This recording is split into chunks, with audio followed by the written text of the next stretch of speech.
Pemirsa, jumpa lagi dengan kami di Tafsir Al-Misbah mengenal surah Al-Anfal. Bagaimana? Sudah mulai sahur?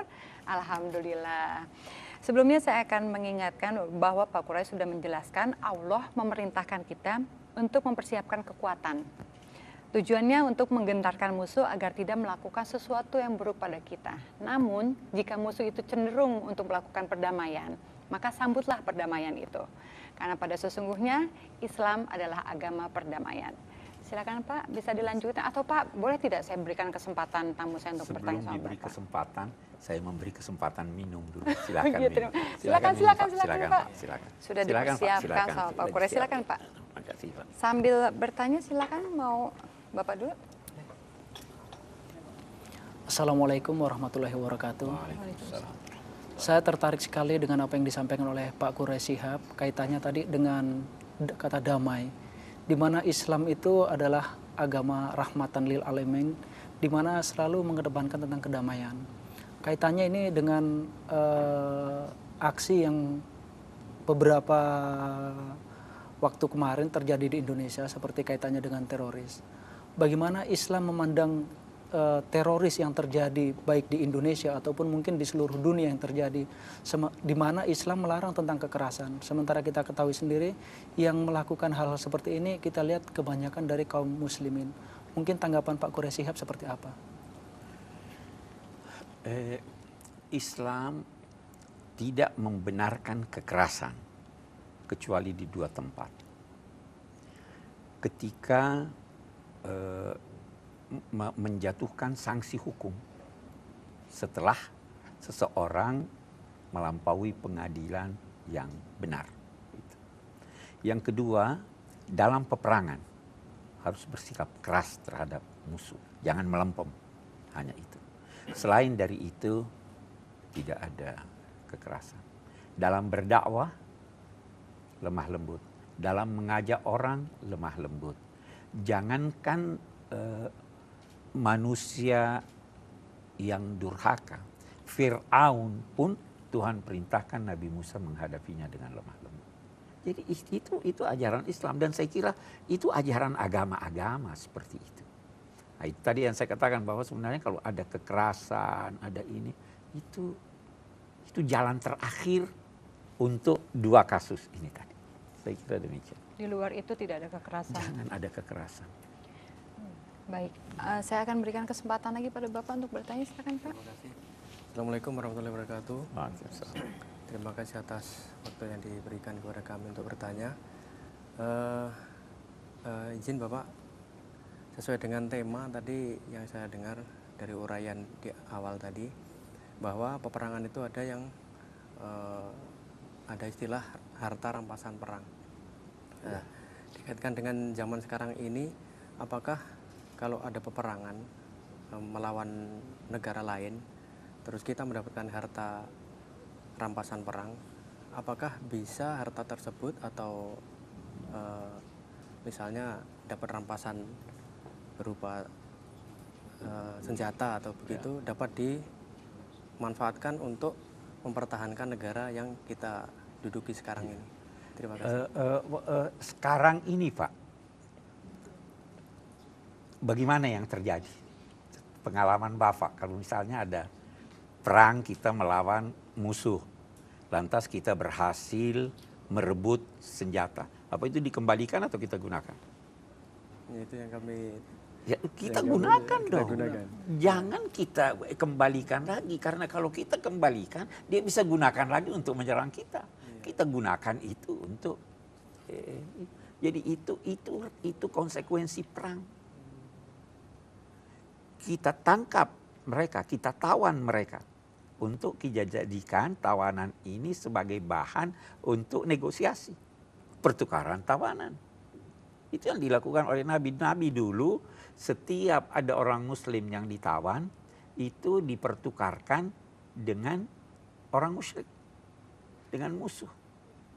Jadi dan itu berlaku secara internasional kan begitu. Hanya saja nanti akan ada ayat yang menjelaskan bagaimana seharusnya memperlakukan tawanan itu. Harus diperlakukan secara manusiawi. Saya kira itu. Itu Pak ya. Bisa kita lanjutkan, Pak? Kita lanjutkan, Ayat kita lanjutkan. Tadi jadi lanjutan ayat ini. Ya ayyuhan nabi harridil mu'minina alal qital. Ini ditujukan kepada nabi, kalau masa sekarang ditujukan pada komandan. Apa itu? Kobarkanlah semangat pasukan untuk berjuang. Ini harus selalu dikorbankan, dikobarkan setiap saat. Bisa jadi pengobaran itu dengan semboyan tertentu. Banyak cara. Tapi kobarkan semangat orang-orang mukmin untuk berperang, untuk berjuang. Baru dia katakan, iyyakum minkum 20 sabiruna yaghlibu mi'atain. Kalau kamu orang-orang mukmin yang faham, yang punya semangat, 20 orang yang sabar, yang tabah di antara kamu dapat mengalahkan 200 orang. Hebat ya Pak ini. Baru dia tekankan lagi. Iyyakum minkum mi'atun yaghlibu alfan minal ladzina kafaru. Kalau kamu ada 100 orang bisa mengalahkan 1000 orang dari orang-orang kafir itu karena mereka tidak faham. Apa yang kita ingin katakan di sini, salah satu di antaranya, berjuang itu orang harus faham apa yang dia perjuangkan. Dia harus faham apa nilai-nilai yang ingin dicapainya. Dulu masa kemerdekaan kan kita punya orang tua begitu, faham betul. Orang kafir itu tidak faham apa yang dia mau perjuangkan. Jadi ketabahan disertai dengan pemahaman tentang apa yang diperjuangkan dan keyakinan tentang kebenarannya itu merupakan suatu kekuatan yang melebihi dari kekuatan senjata. Sehingga Tuhan menyatakan di sini al-ana, sekarang setelah berlalu sekian lama, khaffafallahu ankum, Allah meringankan buat kamu. Dia tidak lagi menuntut setiap satu orang mengalahkan 100 orang. Setiap satu orang mengalahkan 10 orang. Sekarang dikatakannya, sekarang Allah meringankan buat kamu karena dia tahu kamu sudah mulai melemah. Jumlah pasukannya masih banyak, tapi semangatnya melemah. Fa iyyakum minkum mi'atun sabirah yaghlibu mi'atain. Sekarang kalau ada 100, dia bisa mengalahkan 200. 1:2. Tidak boleh lari dari peperangan kalau Anda baru 2. Ini semangat yang harus Wa inyakum minkum alfun yaghlibu alfain. Kalau kamu 1000 bisa mengalahkan 2000. Dan itu terjadi masa lalu. Pada masa Nabi 40.000 orang itu menghadapi 200.000 orang-orang Romawi. Mereka menang dalam arti karena kemenangan itu bukan berarti kita mencapai tujuan kita. Tetapi kita berhasil menghindar dari musuh kita yang mau menghancurkan kita, itu namanya kita sudah menang. Dalam Islam begitu. Karena kita tidak ingin menyerang dan menguasai musuh. Kita ingin mempertahankan. Kalau musuh menyerang negara kita, ingin menduduki ini, dan kita berhasil mempertahankannya dan memukul mundur musuh, kita sudah menang, Pak. Itu dalam perang. Jadi kita mempertahankan. Itu mungkin sebabnya juga kita namakan Menteri Pertahanan, bukan Menteri Peperangan, ya kan? Ini Baik Pak, bagaimana? kita lanjutkan. Oke, kita lanjutkan. Pemirsa, kami akan melanjutkan kembali setelah pesan-pesan berikut ini. Tetaplah di Tafsir Al-Misbah. Silakan Pak sambil diminum. Antara Nabi dengan orang-orang musyrik di Mekah.